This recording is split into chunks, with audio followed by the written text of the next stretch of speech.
Yan na guys, yung update ng ating pinapagtrabaho ngayon. Yan na guys. Bali ito na guys yung daanan. Yan. Yan. Nalagyan na guys ng ano. Yan. Bubuhusin yan guys mamaya, bukas, at lalagyan dito guys ng parang katulad nung sa taas, yung pang ganun. Yun na guys yung nakaano yan. Yan ilalagay niyan dito guys. Yan. Bali tatlo ata. Yan. Tapos ito guys isiminto na natin yan.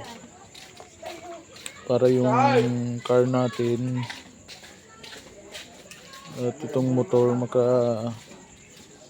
ano siya dito guys, makapark may tabi ng konti. Yeah. Yes. Yan na guys yung update. Baka bukas ayan na yan. For ano yan guys, 3 days work. Ipa-fully finish natin yan guys, lahat yan hanggang 3rd floor. Magko-construct tayo guys ng pang 3 story. Ayan lang guys, maraming salamat, thank you for watching.